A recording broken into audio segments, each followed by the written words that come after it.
Todos nós recebemos uma proposta de fazer uma jornada. Essa jornada que cada um de nós recebe o convite é a jornada de maior desafio da nossa vida, é a jornada mais longa da nossa vida.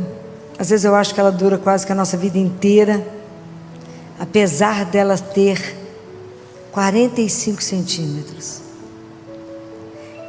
É muito curtinho que a gente tem que andar, mas 45 centímetros que são longos para a gente atravessar. É a distância que existe da cabeça para o coração. É tão diferente, é tão longe de nós, quando a gente compreende. Quando eu sei que Deus, Ele é o Senhor do universo. Isso não há discussão. A dificuldade é eu entender que Ele é o Senhor da minha vida. Essa distância é quilométrica. Fala, que é isso? Quem que manda em mim? Ou então Ele é Senhor para umas coisas, não é para outras. Como é difícil para mim entender. Não é difícil entender que Ele criou todos os astros, tudo que existe no mundo Ele criou. A dificuldade mesmo é eu entender que eu sou filha, que eu sou filho, fui criado, estive na mão dEle, sonhado, desejado, amado, para viver eternamente com Ele. O dia que entendermos isso, seremos absolutamente insuportáveis. Então, o quanto é difícil para nós essa distância da cabeça ao coração. Porque tudo que eu leio da palavra, se ela não gerar vida em mim, ela é palavra morta. É Jesus que vive no passado, e não um Deus vivo que caminha comigo. Então, no evangelho de domingo, quando Jesus chama os discípulos e fala uma palavra para eles, uma palavra. Alguém de vocês prestou atenção nisso? Essa palavra mexeu com vocês? Não. A minha alma saltou do corpo, voltou. Ele falou: observai. Observai. Jesus é assim, Ele é detalhista, cuidadoso. Observa, para que vocês façam o mesmo. Observa para que vocês não errem. Observa porque eu estou dando a orientação. Então vocês não poderão falar que não sabiam. Vocês foram avisados. Vocês foram orientados que quando vocês forem dar uma esmola, não toque a trombeta diante de ti. Não faça as coisas diante dos outros para que vocês possam ser elogiados, para que os outros vejam e falem: uau! Porque aí você já recebeu a sua recompensa. Isso é a vã glória. Você não fez por mim, você fez para você mesmo, para a sua glória, para a sua honra. Diante de Deus tudo é muito claro. Eu gosto muito de pensar, quando você coloca seu carro para lavar e a pessoa te entrega o carro, fala: está limpíssimo. Você sai com ele em direção ao sol. A hora que o sol bate no para-brisa, você fala: não lavou direito. Assim é a nossa alma diante dele. É a nossa alma. Você fez isso porque Deus conhece a intenção do nosso coração. Então não tem como negar, esconder nada dele. E ele fala: quando você fizer algo para mim, para a honra e glória do meu nome, aí eu te recompensarei. Aquilo que você faz para que os outros vejam, você já recebeu a sua recompensa, a sua vã glória. Porque nós temos essa dificuldade. Se qualquer coisa que a gente faça, se puder, a gente tinha uma etiqueta escrito assim: feito por mim, né? Não é assim? Enquanto as pessoas não sabem que foi eu que pus esse arranjo maravilhoso para receber todos os elogios, quanta dificuldade temos em fazer as coisas para um só ver. Você imagina se aquela mulher estava sabendo, aquela viúva, que quando ela jogava as moedinhas, tinha uma pessoa sentada vendo, e era o Filho de Deus. Imaginou se ela sonhasse isso? E às vezes a gente está sendo observado por Ele mesmo e a gente não sabe. Aí eu penso que nós estamos quase encerrando o ano. E eu penso quanto desse caminho eu fiz esse ano. É só 45 centímetros e eu ainda estou presa na razão. O quanto que a gente se confunde com a nossa preocupação, apesar de Jesus ter dito: não vos preocupeis com o dia de amanhã. Mas essa palavra não entrou no meu coração. Então chique mesmo é ficar sempre preocupado, sempre muito atarefado. Isso é muito chique. E até tomar remédio por causa da minha ansiedade. Difícil é não tomar remédio hoje em dia. Falar: o quê? Você não toma nada? Não. Difícil mesmo, né? É confiar, né? É ter um coração assim entregue a Ele, né? Quando Ele diz assim: não confie em você, confie só em mim. A gente fala: mas vai que o senhor não sabe direito, né? Como é difícil essa entrega, como é difícil um despojamento, como é difícil entregar as 2 moedinhas para Ele. Como é difícil entregar o nosso nada e viver dele, entregue a Ele, porque nos falta consciência que somos filhos amados. Isso é que faz, é o nosso começo, é o nosso desenvolvimento na nossa vida espiritual, é essa consciência de ser filho de Deus. Então quando as pessoas perguntam para a gente: quem é você? A gente responde com a profissão. Não é isso que foi perguntado? Eu sou filho de Deus, uma filha amada, e na profissão que Ele me permitiu viver, eu preciso revelar a minha filiação. Percebe como é que é distante o que está aqui, do que eu sei, para o que eu vivo aqui. Essa é a grande distância, é a jornada, que nós vamos passar a vida inteira com o seu processo de conversão. Eu conheço as coisas, mas viver isso que eu acabei de falar. Ter uma vida que entender que a nossa grande riqueza na vida não está na minha conta bancária, não está no sobrenome da família que eu carrego, não está no poder da empresa que eu tenho, mas está em ser amado por Deus. O dia que a gente entender isso, o que vai tirar o seu chão? O mundo pode bater, o chão, a tempestade pode chegar, tudo pode acontecer. Tudo pode acontecer e vai acontecer, mas a gente está fundado na rocha que é Ele. E fala: eu tiver que passar, passarei, não sozinha, com Ele. Por que eu dou conta de fazer isso? Por causa do amor dEle. Mas eu não posso viver o amor aqui, eu tenho que viver o amor aqui, no meu coração. Eu tenho que soltar as amarras e só permitir viver aquilo que Ele sonhou para mim. Permitir voar com Ele. Aquele que Ele fala, aquele que confia, que se entrega, vai voar, eu vou, eu te levo nas asas da águia. Você vai correr sem se cansar. Aí a gente pensa em tudo isso que a gente ficou lendo, que a gente lê o Evangelho e fala: quando de verdade isso vai fazer com que eu viva uma vida despreocupada? Eu vou entender que para fazer esse caminho eu tenho que ter perseverança. Eu tenho que ter vida de oração diária. Nossa vida não tem mágica, ela tem investimento. Para mim ter uma vida de fé profunda, eu tenho que me encontrar com o único que pode fazer isso em mim. Não tem jeito de ser amigo de alguém que eu ouvi falar dele.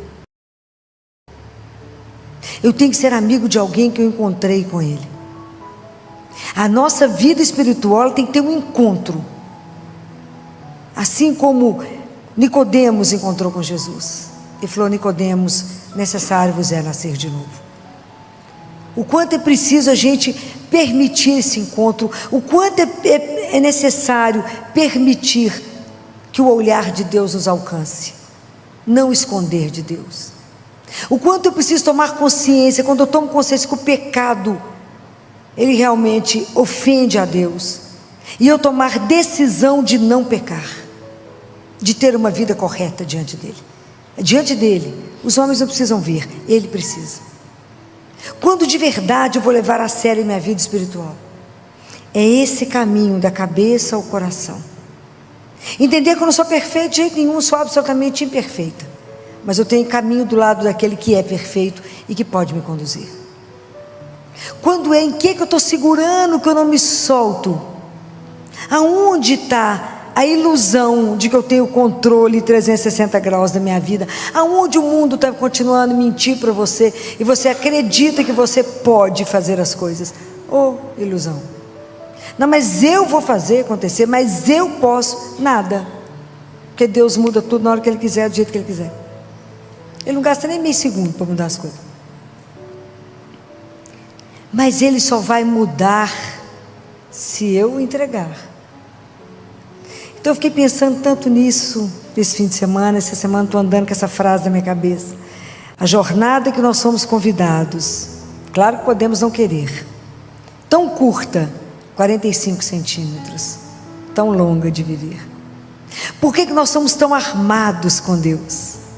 Por que desconfiamos tanto desse amor? Por que não permitimos ser amados por Ele? Permitir ser amado. Não é nem amar, é permitir esse amor. Por que eu tenho tanta dificuldade de entender que do mesmo jeito que Ele estava sentado vendo aquela mulher, Ele continua nos olhando? Por que eu não consigo compreender que os olhos dele estão sobre mim 24 horas? Falei, melhor que ele não esteja, filho, mas ele está. Por que é tão difícil para nós viver isso que o Evangelho nos coloca, essa entrega? E eu fiquei pensando, essas duas moedinhas era tudo que ela tinha. Será que eu consigo me soltar em Deus e viver plenamente aquilo que Ele sonhou? Será que eu consigo ter essa confiança tão incondicional que eu me lanço nele e falo, seja feita a vossa santíssima vontade? Quão difícil é dizer, seja feita a vossa vontade, de verdade. Porque isso a gente reza todo dia no Pai Nosso, não sabe nem o que a gente reza. Mas na hora que você tem que fazer uma entrega verdadeira, na hora que você não tem mais aonde segurar, não tem nada no mundo para te dar apoio, você fala, só tem Deus, falou, agora tem tudo. Mas como que é difícil para nós entender que quando temos Ele, temos tudo. Quanto é difícil, porque ficamos aqui na razão, e na razão não vamos explicar, nós vamos sentir aqui, vamos viver, vamos nos permitir ter uma vida assim, né? Viver nessa confiança absoluta, incondicional, longe da confiança de Maria, né? Mas centrado em Deus. Sabe o que é ter uma vida centrada? É uma vida centrada. Deus tem que ser o princípio, o meio e fim da minha vida. Ele tem que ser o princípio do meu dia. Eu começo a partir dele. A partir dele. E a partir do momento que eu acordo e me centro nele, tudo que acontecer é dele comigo. E não murmurar em nada que eu faço. Não reclamar, seja lá o que vier. Tudo agradecer. É um exercício. É um exercício de fé. Aprender a ter uma fé assim, que não se mede.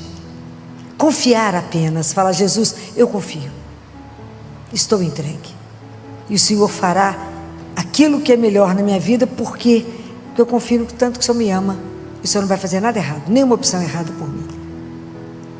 Enquanto a gente não fizer essa entrega, a gente vai viver dependendo de antidepressivo, de ansiolítico, porque a gente pensa, passa a noite acordado pensando nos problemas, sendo que se eu fosse aqui no Santíssimo e fizesse uma entrega, está tudo certo, Ele vai resolver na hora certa. Como Ele diz, traga para mim seus problemas, porque a solução eu as tenho. E quanto é difícil fazer o caminho daqui e ali, e na fonte, matar essa sede, matar essa fome de Deus. O quanto é difícil o nosso caminho espiritual, porque ele depende de uma só coisa, do meu querer. Enquanto eu não faço a opção por Ele, enquanto eu não compreendo que a minha vida é eterna, enquanto eu não compreendo que eu tenho a dimensão espiritual e carnal, e que o Espírito pode santificar a minha carne, enquanto eu não compreendo isso, e não compreendo que a cada dia que eu vivo falta menos um para chegar lá, e que eu vou estar diante dele, como diz Jó, os meus olhos, esses olhos e não o outro, o verão. Já imaginaram isso? Nós vamos estar diante dele? Isso é simplesmente espetacular, mas eu tenho que me preparar para esse encontro. 45 centímetros, eu nunca mais vou esquecer disso. tão longo essa jornada, porque depende de uma disposição. Eu preciso de um querer, eu preciso de verdade levar a sério isso. Falar: Jesus, eu quero fazer essa entrega que essa mulher fez, essa viúva. Eu quero despojar, como ele diz, né? Ele mesmo diz, das suas bagatelas. Ele fala isso, que as nossas coisas aqui, que a gente fica enlouquecido, e fala: abre mão dessas bagatelas, abre mão das bagatelas. Me ajuda, Senhor, a ter uma relação com as coisas que o Senhor me deu como coisas, e não como aqueles que me possuem, mas eu que as possuo. Me ajuda a ter uma liberdade em frente a tudo que o Senhor me deu. Me ajuda a abrir mão quando precisar abrir, estar completamente entregue nos braços amorosos de um Pai. Me ajuda a fazer essa longa jornada, mas eu quero cumpri-la antes de chegar aí, porque eu quero viver aqui nesse mundo na sua companhia. Eu não quero deixar para viver na sua companhia quando eu estiver de lá. Eu quero viver na sua companhia quando eu estou aqui, porque meu caminho vai ficar tão melhor, vai ficar tão mais suave, tão mais doce, tão mais simples, porque tudo eu vou conversar com você, tudo eu vou dividir, tudo eu vou falar: me ajuda, me ilumina, me dá o caminho, me mostra aqui. É o dia inteiro conversando, e é o dia inteiro Ele pontuando e nos conduzindo. Não existe melhor amigo do que Ele, mais doce, mais presente, 24 horas disponível. Hoje eu falava com ele: Jesus, não existe um amigo mais doce como o Senhor, não pode existir, que eu posso falar. E eu fico todo dia, ele estava me chamando a atenção para isso, né? O observar dele, né? Ele fala: tenha paciência com o outro, mesmo que ele esteja falando um tanto de nada, porque você também, quando vai rezar, fala um tanto de nada, eu te escuto. Fala isso mesmo. Vamos ter paciência uns com os outros, que eu falo tanta bobagem, e o Senhor não perde a paciência. É assim, porque Ele é real, Ele é vivo, é doce. E por que nós demoramos tanto a entrar nessa jornada e falar: abra meu coração, Jesus? Se eu vou poder viver esse mistério, porque é mistério eu não explico. Me ajuda a viver de verdade, me ajuda a confiar, me ajuda a ver além daquilo que eu consigo enxergar, me ajuda a entender que nessa Eucaristia é o corpo, sangue, alma e divindade de um Deus. Me ajuda a ter a graça de receber os sacramentos, me ajuda a ter a disciplina da leitura, da oração, me ajuda a viver aquilo que o Senhor falou: quando orares, entra no teu quarto, fecha a porta. Me ajuda de verdade a construir a minha vida espiritual na sua santíssima presença, sabendo que nós temos um encontro. Me ajuda a viver essa jornada. Eu quero fazer essa jornada da cabeça ao meu coração. Eu não estou aqui para te compreender, quem sou eu para explicar Deus? Mas eu estou aqui para saber que sou amada, entender isso, me permitir ser amado pelo Senhor e deixar viver nesse amor. Se eu sou amada, eu sou cuidada. Então eu tenho medo e preocupação de quê? De absolutamente nada. Mas esse caminho, ele não é um caminho simples, é um caminho que precisa da graça de Deus, mas que por intercessão de Nossa Senhora, que hoje está aqui a imagem de Nossa Senhora Desatadora dos Nós, que ela que conhece a vida de cada um, ela sabe exatamente onde tem um nó na nossa vida que nos impede essa entrega. Aonde foi? Qual a imagem de Deus que eu tenho que quebrar dentro de mim? Será que eu tenho medo de Deus? Será que eu acho que Ele é um justiceiro? Será que eu acho que Ele é vingativo? Será que eu acho que Deus é o Deus da troca? O que será que eu penso para poder aprender a viver esse Deus de amor? Então que ela, que é nossa mãe, que nos ama sem igual, que nós somos filhos da dor dela, né? Que ela nos recebeu aos pés da cruz, que ela olhe para cada um hoje, nessa noite, para a nossa vida, para o nosso coração, e fala: você nem entrou na jornada, ou você tem medo de entrar, você tem medo de se entregar, talvez porque já tenha sofrido tanta decepção de amor, que acha que o amor de Deus é a mesma coisa, e que nós seremos traídos, abandonados, trocados. O amor de Deus não tem nada a ver com o amor humano. É um amor que nunca vai nos decepcionar, nunca vai nos trair, nunca vai nos trocar, mas vai nos amar apesar da nossa miséria. Ele nos ama apesar. O mundo nos ama se a gente for bacana. Deus nos ama apesar, porque Ele quer nos transformar, Ele pode fazer isso. Então que ela olhe para nós hoje e fala: Vamos, eu te ajudo a entrar nessa jornada. Eu te ajudo a fazer o percurso dos 45 centímetros. Eu te ajudo a deixar só o intelecto e que você possa viver e sentir esse amor no seu coração. Que essa palavra de Deus possa, como na vida dela gerou vida, quando ela acreditou. Tudo em Nossa Senhora aconteceu porque ela acreditou. Foi que Isabel falou com ela: bem-aventurada és tu, Maria, porque acreditastes. Então tudo irá acontecer porque você acreditou. Então que ela nos dê a graça de também acreditar que esta palavra é vida. Que a gente esteja atento com tudo que Jesus falou na palavra, e que a gente esteja atento na palavrinha dele. Observai. Observe o seu comportamento. Observe como é que você está agindo. Observa o que você está buscando. Observa o caminho que você está andando. Observa para onde você está indo em direção ao que eu falei. Observa onde é que está a sua segurança de verdade. Observa onde é seu porto seguro. Solta. Como diz o Padre Léo quando cantava: o mar é Deus e o barco sou eu. Agora não tem mais jeito de voltar. Já estou em alto mar. Já estou perdida nele. Já sou igual um peixe na água. Ele em mim, eu nele, já está tudo certo. Já estou entregue a ele. Então que ela olhe para a nossa vida com misericórdia, né? Esses olhos misericordiosos. E que hoje ela consiga de Deus, de Jesus seu Filho, a graça que a gente precisa. A graça espiritual. Para que a gente possa crescer na fé, no abandono, na entrega, na confiança, no desprendimento, igual essa viúva fez, essa mãozinha que solta e fala: entregue, completamente abandonada, completamente sem nenhum desejo a não ser o seu, de viver somente a vossa santíssima vontade. Me ajuda a estar despojada, a nada querer, a nada sonhar, a não ser cumprir aquilo que o Senhor desejou quando o Senhor me fez. Me ajuda a não ser um filho adotivo ingrato, mas um filho que reconhece um Deus que me cria para viver eternamente. Um filho que passou a ter direito, um filho adotivo que passou a ter direito à herança, e uma herança incalculável. Me ajuda a viver essa vida com gratidão. Me ajuda a entender o que é a sua gratuidade de amor. Me ajuda, Senhor. Me ajuda a olhar para o meu irmão e a sorrir para ele como eu estivesse sorrindo para o Senhor, porque o Senhor está ali, naquele mistério que eu não compreendo. Me ajuda a não demorar em atender o meu irmão, porque eu sei que é o Senhor mesmo que eu sirvo quando eu atendo alguém. Me ajuda a ter pressa em atender o outro por sua causa. Me ajuda. Me ajuda a ser melhor a cada dia. Me ajuda que amanhã, Senhor, eu seja muito melhor do que eu estou sendo hoje.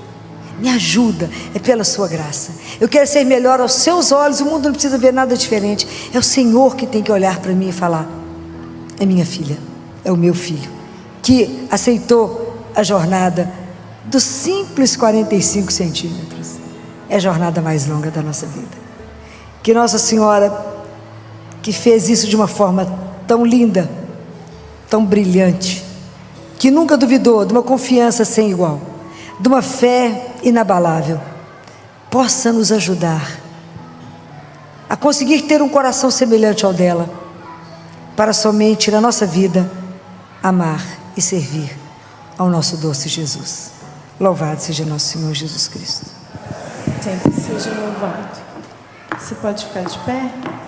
Muito bem. Hoje o texto que nós vamos trabalhar, se alguém tiver com a Bíblia pode deixar aberto, é Mateus capítulo 6. Porque nós iniciamos o tempo da quaresma, não é? Quando a gente inicia esse tempo, o tempo da quaresma, o tempo da Páscoa, eles são tempos muito fortes, que nos convidam a uma reflexão maior sobre a nossa vida. É um tempo maior para uma conversão. Então hoje, quando a gente inicia esse tempo, hoje a minha proposta é fazer um convite a vocês, para que você permita ser evangelizado de novo. Que permita, como se você nunca tivesse ouvido falar de Jesus. Que você se permita aprender de novo. Que você possa se apaixonar por Ele. Que você possa assumir a causa de Jesus. Assumir o reino dele de novo. Se você ainda não assumiu isso com a dimensão que precisa, eu queria te convidar para começar. Então, esse tempo, dentro desse tempo da quaresma, a marca desse convite, né? Para quem que o sino está tocando? Está chamando quem? Está me chamando cada um de vocês, para começar de novo. Vamos avaliar se a nossa vida não precisa de uma conversão. Então, por isso, nós começamos esse tempo, essa marca. Durante esse período da quaresma, nós temos uma simbologia, que é a quarta-feira de cinzas. Quarta-feira de cinzas, nós recebemos cinzas, foi feita uma cruz na nossa testa e foi dito: convertei-vos e crede no Evangelho. De onde que vem essas cinzas da quarta-feira de cinzas? Essas cinzas vieram que o ano passado nós fizemos a memória de quando Jesus entrou no domingo de Ramos. Lembra? Jesus entrou em Jerusalém, nós não aclamamos com os ramos. Esses ramos são recolhidos e é feito, passa pelo fogo e vira cinza. Claro que tem uma simbologia belíssima, não é? A cinza é a marca daquilo que morreu, aquilo que já acabou. Quer dizer o que para nós? Quer dizer que a forma como eu rezei ano passado, os gestos que eu tive, os argumentos que eu tive já não servem mais. Agora é hora de tudo de novo. É tudo novo agora. Então eu preciso, da mesma forma como os ramos passaram pelo fogo e viraram cinza, eu tenho que pedir ao Pai que envie na minha vida o fogo que me queima, que é o Espírito Santo de Deus. Porque a cinza me mostrou, o ramo me mostrou, que tudo que passa pelo fogo é renovado, não é? Então assim a nossa vida também precisa ser renovada no fogo de Deus. Para que Ele precisa me queimar, tirar da nossa vida aquilo que já está caduco, aquilo que já não serve para mais nada, aquilo que não nos transforma mais. Pedir a Deus que queime em nós as nossas falsas seguranças, porque às vezes nós temos um apoio na nossa conta bancária, no nosso poder político, e em tantas outras coisas que não estão à nossa segurança. Que Ele queime a nossa prepotência, que Ele queime o nosso autocentramento. Nós temos que tirar os olhos de nós mesmos. Nós temos que mudar o centro da nossa vida. Nós temos que assumir um senhorio de Deus na nossa vida. Então eu preciso pedir a Ele que queime as minhas ilusões, que transforme. Isso vai nos fazer mais leve, não é? A cinza, vamos pensar na cinza, a textura da cinza não é leve?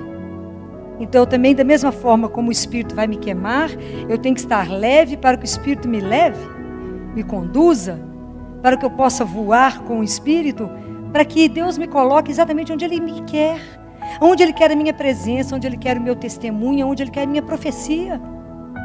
Então esse é um tempo de uma riqueza, que a gente precisa pensar, que é um tempo que nós vamos fazer uma travessia. Eu quero sair de uma vida estreita, de uma vida limitada, de uma vida autocentrada, para passar para uma vida mais larga, de uma vida mais comprometida, aonde eu tirei o centro de mim e fixei o centro em uma única pessoa. Quaresma é tempo de não tirar os olhos de Jesus, porque eu vou me transformando naquilo que eu contemplo. E eu preciso não tirar os olhos dele, para que eu possa ser impregnada pelo jeito de ser e de viver de Jesus, para que eu possa abrir espaço dentro do meu coração para Ele e para vocês, irmãos. Senão não vai. Porque eu preciso alargar, eu preciso ser transformada, para que as 4 dimensões básicas da vida do ser humano sejam transformadas em nós. Lembra quais são as 4 dimensões do ser humano? A relação consigo mesma, a relação com o irmão, a relação com a criação e a relação com Deus. Quando a Organização Mundial de Saúde define saúde, ela define como um bem-estar físico, mental e espiritual. Para a gente poder definir alguém com saúde do ponto de vista espiritual, ela tem que ter um equilíbrio na relação com ela mesma, com o outro, com a criação e com Deus. Quantas doenças só aí nós encontramos? Muitas. Então nós precisamos desse equilíbrio, né? Então esse período é um período que tem algumas práticas quaresmais que vão nos ajudando. E as práticas quaresmais que nós somos convidados é jejum, a esmola e a oração. Então vamos aprender o que Jesus fala de quando a gente faz jejum. Está lá no capítulo 6 de Mateus, no versículo 16. Jesus diz assim: quando jejuardes, não tomeis um ar sombrio como fazem os hipócritas, pois eles desfiguram o seu rosto, para que seu jejum seja percebido pelos homens. Em verdade vos digo, já receberam sua recompensa. Tu, porém, quando jejuares, unge tua cabeça e lava teu rosto, para que os homens não percebam que estás jejuando, mas apenas teu Pai que está lá no segredo, e teu Pai que vê no segredo, te recompensará. Palavra da salvação. Jejum, gente, não é se abster de beber, de comer uma carne, de deixar alguma coisa que você gosta. Isto não é jejum. Isso é penitência vazia. Porque se o seu jejum não tiver como alvo o seu irmão, você está perdendo tempo. Hoje alguém me diz, doutora Filó, parei de comer carne na quaresma. Falei, isso vai chegar em Deus como? Qual a vantagem que Deus está tirando de você ficar sem carne? Nenhuma, meu bem. Nenhuma. Se você não converter tudo que você comeria em carne, dinheiro, e dar para alguém, ou dar a carne para o seu irmão, eu te afirmo, você está na penitência vazia. Nós temos que sair dos ritos vazios. Vou ficar sem beber, que bom, para você desintoxica um pouco. Vou parar de fumar, que maravilha, seu pulmão vai te agradecer. Isso não chega em Deus. Olha o que Deus Pai fala em Isaías capítulo 58. Olha o que Deus Pai fala sobre jejum. Ele fala, será por acaso o jejum que eu escolhi é um dia para que o homem se mortifique? Por acaso será ele inclinar a cabeça como um junco e fazer uma cama sobre pano de saco em cinza? É isso que você chama de jejum? E um dia agradável a Deus? Quem pergunta isso é ele. Você acha que é isso que vai agradar ao Senhor? Ele diz, por acaso não consiste nisso o jejum que eu escolhi? Em romper os grilhões da iniquidade, em soltar as ataduras do jugo e pôr em liberdade os oprimidos e despedaçar todo o jugo? Não consiste em repartir o teu pão com o faminto, em recolheres em tua casa os pobres desabrigados, em vestires aqueles que vês nu, e não te esconderes daquele que é tua carne? Se fizeres isto, a tua luz romperá como a aurora, a cura das tuas feridas se operará rapidamente, a tua justiça irá à tua frente, e a glória de Yahvé irá à tua retaguarda. Então clamarás, e Yahvé responderá. Clamarás por socorro, e Deus responderá, eis-me aqui. Isso é belíssimo. Deus nosso Pai te responderá, eis-me aqui. Mas não com esse jejum vazio. Pode ficar sem comer carne o ano inteiro. Se você não olhou para o seu irmão, isso não vai chegar em Deus. E vocês podem ir se avisando a todo mundo que acha que quaresma tem que ficar 40 dias sem comer, sem beber. Se isso não tiver, se o seu jejum não tiver tendo como visão o seu próximo, se não for o seu alvo, meu irmão, nós estamos no caminho errado. Por isso é época de rever a nossa vida. É uma conversão. Precisamos avaliar. Mas eu posso convidar vocês para um outro jejum. Além desse, de aliviar, de matar a fome. Quando Jesus fala, ele não fala que a gente precisa se enfeitar? Então que a gente pode viver um jejum alegre? Então eu quero fazer uma proposta. Nós podemos fazer jejum de algumas coisas que nós estamos precisando de melhorar. Presta atenção. Nós podemos fazer jejum dos nossos preconceitos, que só nos afastam uns dos outros, e podemos festejar aquilo que nos une. Nós podemos fazer jejum da tristeza e celebrar a alegria. Nós podemos fazer jejum do julgamento do irmão e podemos celebrar a nobreza que está guardada dentro de cada um de nós. Nós podemos começar a jejuar de lamentação, pelo menos na quaresma, Lagat Seiena, e vamos celebrar a gratidão. Vamos celebrar uma gratidão. Vamos fazer jejum de tanta preocupação que não nos leva a lugar nenhum. E celebrar um Deus que é providente. Um Deus que cuida, que não descansa porque cuida de nós. Mas nós podemos também fazer jejum de palavras que só destrói o outro. E podemos começar a celebrar palavras mais carinhosas, né? E palavras que edificam o outro. Porque muitas vezes a nossa língua mata mais do que muito tiro. Está vendo como a gente pode fazer um jejum diferente? Como é que a gente pode transformar isso numa outra etapa da nossa vida e falar, nós podemos fazer novo, tudo de novo? E o que Jesus fala para nós sobre a esmola? E ele diz assim, está lá no capítulo 6, no versículo 2, ele fala: por isso, quando deres esmola, não te ponhas a trombetear em público, como faz os hipócritas, nas sinagogas e nas ruas, com o propósito de ser glorificados pelos homens. Em verdade vos digo, já receberam sua recompensa. Tu, porém, quando deres esmola, não saiba a tua mão esquerda o que fez a tua direita, para que tua esmola fique em segredo, e o teu Pai, que vê no segredo, te recompensará. Palavra da salvação. É assim que a gente faz, não é? Quando deres esmola, faça em segredo. Imagina se Deus colocasse etiqueta em tudo que Ele faz, feito por mim, que a gente fala. Sabe isso aí? Foi eu que fiz. Não é assim? Eu que fiz. Se Deus colocasse etiqueta, eu que fiz, feito por mim, não tem assim? Imagina se Ele fizesse, que estava todo mundo pendurado com alguma coisa. Pois é. O que é dar esmola? Não é dar o que te sobra. Não é dar o seu resto. Não é abrir a bolsa, gente. É abrir o coração. É estar atento para o seu irmão. Para a necessidade do seu irmão.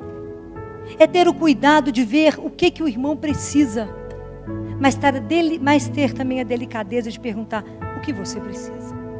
Tem coisas que são óbvias. Mas tem coisas que a gente precisa perguntar para o outro. Jesus, quando encontrava com alguém, às vezes um cego, ele perguntava: o que queres que eu te faça? Deus, que era todo poderoso, tinha essa delicadeza de perguntar: o que queres que eu te faça? Então, na verdade, a esmola é fazer da sua vida uma oferta. É a gente aprender que a nossa vida tem que ser uma oferta todo dia para Deus e para os irmãos. Só para isso que vale ser consumido no amor. É ter uma vida comprometida com o amor. Senão não tem sentido, a nossa esmola é vazia. É a oferta da sua vida. Não é abrir a bolsa e dar um trocado para alguém. Isso é nada. É se envolver com o sofrimento do outro, se envolver com a dor do outro. Isso sim é a esmola que Deus quer de nós. Não é dar trocado na rua, não. A história é um pouquinho mais profunda do que a gente está querendo ver, porque isso nos facilita muito a vida e eu não preciso me comprometer com o outro. Mas hoje o convite que eu tenho para todos nós, a partir de mim, é se comprometer mais com o reino. Se comprometer com o reino implica comprometer com os irmãos. Mas é de verdade. É ter uma vida onde as pessoas possam ler esse amor. É ter uma vida baseada num amor desinteressado. Um amor que seja gratuito. Sabe qual que é a maior dificuldade das meninas de rua? Que as freiras me contaram? Qual é a maior dificuldade quando a gente recolhe essas pessoas? Porque elas não acreditam no amor desinteressado. Nunca sentiram o amor de Deus. Até pelas mães foram abusadas. Coisa que a gente acha que não existe. Então elas não acreditam, então elas falam com as freiras assim: por que você está me ajudando? Por amor. Elas falam: ah, mas vai vir alguma coisa, né? Daqui a pouquinho vocês vão me cobrar alguma coisa. Não vamos, mas porque nós queremos ver você feliz, queremos ajudar você a entrar no caminho. Não existe isso. Vai ter uma cobrança depois. Então ensinar para as pessoas, às vezes, a única Bíblia que a pessoa vai ler é a sua vida. Às vezes a única forma da pessoa conhecer o amor de Deus é através da sua atitude com ela. Não perca a chance. Não perca a chance de mostrar um Deus que é de uma bondade conosco. Se Ele é tão misericordioso, tão bom, nos ama dessa forma, o outro tem que conhecer. Aquilo que não conheceu, nós temos a obrigação de revelar. Temos a obrigação de mostrar que isso pode salvar tanta gente. Saber que é amado incondicionalmente. Né? Que tem um Deus que ama, que cuida do jeito que a gente está. Né? Que a única coisa que Ele deseja é a gente com Ele. Então é nossa missão. Isso sim, isso vai alegrar o coração de Deus, eu não tenho dúvida. E quando Deus diz sobre a oração, é a terceira prática quaresmal, Jesus fala duas coisas que eu quero mostrar para vocês. Está no versículo 5, no capítulo 6, ele fala: e quando orardes, não sejais como os hipócritas, porque eles gostam de fazer oração, pondo-se em pé nas sinagogas e nas esquinas, a fim de serem vistos pelos homens. É verdade vos digo, já receberam sua recompensa. Tu, porém, quando orares, entra no teu quarto, e fechando tua porta, ora teu Pai que está lá no segredo, e teu Pai que vê no segredo te recompensará. Nas vossas orações, não useis de vãs repetições como os gentios, porque imaginam que pelo palavreado excessivo que serão ouvidos. Não sejais como eles, porque vosso Pai sabe do que tendes necessidade, antes de lhe o pedirdes. Portanto, orai desta maneira: Pai nosso que estais nos céus, santificado seja o teu nome. Venha o teu reino, seja feita a tua vontade, na terra como no céu. O pão nosso de cada dia nos dai hoje, e perdoai-nos as nossas ofensas, como também nós perdoamos aos nossos devedores. E não nos submetas à tentação, mas livra-nos do maligno. Pois se perdoardes aos homens os seus delitos, também vosso Pai Celeste vos perdoará. Mas se não perdoardes aos homens, vosso Pai também não perdoará vossos delitos. Palavra da salvação. Tem duas coisas que eu quero colocar nisso aqui. A primeira coisa é que quando Jesus fala para a gente rezar, Ele fala para a gente entrar. E muitas vezes a gente não entra na oração. A gente fica com o corpo de fora. A gente só está no físico, repetindo. E a repetição, ela pode ser anti-espiritual. Porque quando a gente ouve Pai Nosso, era para a gente arrepiar. Era para a gente se emocionar e chorar. Eu fico imaginando que quando os discípulos puderam ver Jesus rezando, foi uma emoção. E o que eu quero convidar vocês é que nessa quaresma, a gente tenha um modelo de oração. Alguém que eu possa ver como é que reza. E essa pessoa que, assim como ela tem que me ensinar a rezar, se chama Jesus. Porque Jesus é que nos ensina que temos um Pai. Foi Ele. Porque se vocês olharem tudo que Jesus, todas as vezes que Jesus falou do Pai, Ele falava: o meu Pai, o Pai do céu. Mas quando Ele ensina o Pai Nosso, é a primeira vez que Ele fala Pai Nosso. Para nos ensinar que existe um mistério de comunhão entre Deus e nós e Jesus. Porque foi por causa de Jesus que nós nos fizemos filhos de Deus. Nós somos feitos filhos no Filho. Compreenderam? Nós somos filhos de Deus por causa de Jesus, que é filho do Pai. Então nós somos filhos no Filho. Então a oração centrante da nossa vida de cristão chama-se Pai Nosso. Vocês podem imaginar o que é falar, chamar um Deus Todo-Poderoso de meu Pai, de Pai Nosso. Vocês podem imaginar o que foi para aqueles discípulos escutar a primeira vez quando Ele falou Pai Nosso? Um Deus que na época só poderia falar o nome dele uma vez no ano por um sacerdote dentro de uma igreja. Lá dentro do templo, um sacerdote entrava no Santos dos Santos para poder falar o tetragrama. Vem Jesus e conta: não, vocês têm um Pai. E que quando vocês dizem Pai Nosso, vocês têm que entender que é o Deus de toda hora, que é o seu Pai que está atento a você, que é o Pai que você pode gritar que Ele vai esticar a sua mão, que Ele vai te atender, que Ele está ligado em você, que Ele vai atender a sua necessidade. Tem dúvida? Imagina uma criança de 2, 3 anos diante do pai dela, de mão dada. É aquilo que somos nós com Deus Pai. Pelo menos deveríamos ser. Tem que ter uma confiança incondicional que nós temos um Pai. Essa confiança nos faz saudáveis. Porque a única coisa que a gente deseja quando fala Abá é estar com a mesma simplicidade de uma criança diante de Deus. É nessa pureza de coração, nessa confiança que eu tenho um Pai que não me abandona. Vocês têm que experimentar isso, vocês nunca experimentaram. Um Deus que não falta com ninguém. Deus não faz distinção de ninguém. Como Ele disse lá para Catarina de Siena: eu alimento os vermes da árvore, como eu não cuidaria de vós? Um Deus que sabe quantos fios de cabelo na cabeça nós temos. Um Deus que antes da gente falar, Ele já sabe o que nós vamos falar. Ele já sabe o que a gente necessita, a gente fica enrolando Deus. É um Deus que eu tenho que ter uma confiança, que eu tenho que contar tudo para Ele. É meu Pai. Eu tenho que me rasgar diante dEle. Eu tenho que sentar com Ele e falar: senta aqui, meu Pai, que agora eu só quero chorar. E chore com o seu Pai. Ele sabe o que você chora. É essa confiança incondicional que Jesus quis nos colocar. Ele quis colocar para nós que nós temos uma filiação. Nós temos uma pertença. Nós estamos soltos nesse mundo. Se você acha que você não tem dono, você tem dono. Graças a Deus, temos um dono. Temos um Pai que não tem preço. Então que a gente não tenha medo de viver essa relação com Deus. Se você não caminhou muito até agora nisso, que essa quaresma seja para você aprofundar o seu Pai, a sua relação com esse Deus que não tem preço. Essa relação filial Então Jesus veio dividir conosco essa ossatura de Jesus, a ossatura interior dele. Ele veio mostrar para nós em quem que sempre ele voltava. Para quem que sempre Jesus voltava? Para o Pai. E ele quer nos mostrar a mesma coisa, volte para ele. Eu sou o caminho que leva vocês para ele, eu ensino para vocês. Jesus quis nos mostrar de que ele é feito. Qual que é a arquitetura interior de Jesus? Sabe por que damos conta disso? Porque Jesus nos ensinou. Quando é que podíamos imaginar que o Deus Todo-Poderoso seria o meu Pai, o seu Pai, o nosso Pai? Nunca. Não haveria sabedoria humana que nos faria dispostos a isso. Não tem jeito. Como é que poderíamos adivinhar isso? Nunca. Como é que poderíamos nos atrever a chamar Deus de Pai?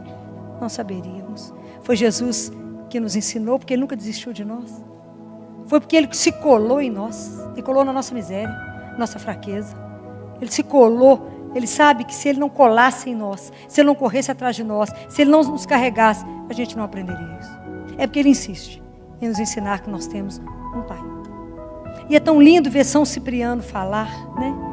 São Cipriano diz que quando eu rezo Pai Nosso, eu não falo Pai meu que está no céu.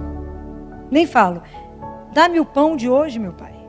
E eu nem falo, perdoa a minha ofensa. Eu rezo Pai Nosso. A oração é comunitária. Então eu não rezo só para mim, eu rezo por todos. Para a gente entendendo que nós somos irmãos. Se nós temos o mesmo Pai, nós somos irmãos. Isso tem que acontecer dentro de nós. Aí vem Santo Agostinho e fala assim, que quando a gente, que é tão lindo, Santo Agostinho diz, Pai Nosso, quanta bondade. O imperador pode repetir, Pai Nosso. O mendigo também repete, Pai Nosso. O patrão também fala Pai Nosso. E o criado também fala Pai Nosso. É o mesmo Pai. Somos irmãos. Aí vem Charles Péguy e diz que nós não podemos nos salvar sozinhos. Que nós não podemos chegar no paraíso sozinhos. Que nós temos que preocupar uns com os outros. Que nós temos que nos doar uns para os outros. Porque nós temos que nos apresentar no paraíso juntos. O espetáculo. Nós temos que nos apresentar lá no paraíso juntos. Vocês já imaginaram? Ele pergunta, o que Deus poderá dizer se a gente chegar sozinho? Então, na verdade, Jesus não veio nos dar um saber. Jesus veio nos dar um sabor de Deus. Jesus veio nos dar um saborear Deus. Porque ter um Pai como esse é poder saborear. É porque a gente ainda não entendeu o que significa isso. Poder gritar a qualquer hora, pode me clamar e eu responderei, eis-me aqui. Por que você está tão perturbado? Eu estou aqui. Prestem atenção, porque às vezes a nossa oração já está sem força, a gente está tão sofrido, está tão arrasado, que a gente não tem força para rezar, mas a consciência de uma presença te sustenta e te põe de pé. É essa fé viva que vocês têm que ter, porque antes, muito antes, de tudo, de São Cipriano até Charles Péguy, antes disso ser aplicado a qualquer um de nós, isso foi aplicado primeiro a Jesus. Porque Jesus foi aquele que primeiro não quis se salvar sozinho. O que está escrito na carta dos Romanos, no capítulo 8, se não me engano, versículo 29? Ele quis ser o primogênito de muitos irmãos. Ele é o primeiro de todos. Ele não quis a glória só para ele. Não, ele vai nos levar. Delícia vai ser isso. Então, antes de qualquer coisa, Jesus fez isso por nós. Ele quis ser o primeiro, para poder nos ajudar aí no caminho. Porque, na verdade, o que Jesus quer? Jesus quer que a gente pegue a nossa experiência comum, a nossa vida comum, seja da nossa vida ferida, das nossas dores, do nosso sofrimento, para que a gente passe a viver uma experiência de Deus como companheiro. Isso está lá na carta aos Hebreus. A gente se torna companheiro de Deus quando a gente é batizado. A gente não é militante de Deus, não, gente. Nem servo, não. Nós somos companheiros de Deus, somos irmãos. Jesus nos dá essa filiação. Todos aqueles que creem em Deus, que acreditarem nele, Ele dá o direito de ser filho de Deus. Está lá na carta, está lá em João. Então, Jesus quer que a gente aprenda a ser companheiro, a entender que temos Ele como companheiro. Ele quer caminhar conosco, assim como Ele caminhou com os discípulos de Emaús, que convidaram Ele e falaram, fica conosco, Senhor, porque já está tarde. E a noite já vem. Então, quantos de nós hoje aqui dentro estamos vivendo noites difíceis? Momentos da vida que estão escuros. Eu te digo, não tenha medo. Chama Jesus para poder ficar com você. Peça a Ele que te dê a graça da presença dEle. Peça a Ele que te faça entender que Ele é um companheiro de caminhada. E que muitas vezes a única coisa que a gente precisa de sentir é a mão. E que se a noite está escura, não tem importância, Ele é a luz. Se eu não sei o caminho, não tem importância. Ele é o caminho. E que a gente não tenha medo de ser conduzido por Ele, independente do que vocês estiverem vivendo. Por mais difícil que seja o momento. Mesmo que o momento seja de morte. Ele é a ressurreição. Então que a gente possa viver isso na quaresma. Que a gente possa entender essas coisas, né? Que Ele possa ser nosso companheiro. Eu quero terminar com vocês, terminando com uma oração. Para que Deus nos dê a graça e a força de assumirmos nessa quaresma o Evangelho, assumirmos Jesus como nosso amor e Senhor, para que a gente possa assumir o reino dEle como nosso grande projeto. Está escrito que, eu não tenho certeza, é a carta aos Hebreus, mas que a gente deve brilhar como astros no mundo. Mas para que nós como cristãos possamos brilhar, nós já temos que antes ter sido transformados por Ele. Porque o reino não vem de fora, ele vem de dentro. Eu tenho que ter sido transformado, eu tenho que ter sido modificada, purificada, para que onde a gente passar, a gente seja testemunha desse Deus vivo. Que Ele nos dê essa graça, né? Que a gente chegue nessa Páscoa de um jeito novo. Senhor, por vezes a nossa oração é apenas a necessidade da Tua mão. A absoluta necessidade de sentir a Tua mão funda, capaz de nos acolher tal qual somos dentro do Teu silêncio. É apenas o desejo de sentir o roçar, mesmo que leve, da Tua imensidão no precipitado, no precário, no incerto dos nossas cotidianas rotas. É apenas esta necessidade de reconhecer que Tu, estando, recebes essa espécie de fome e de desejo que nós somos.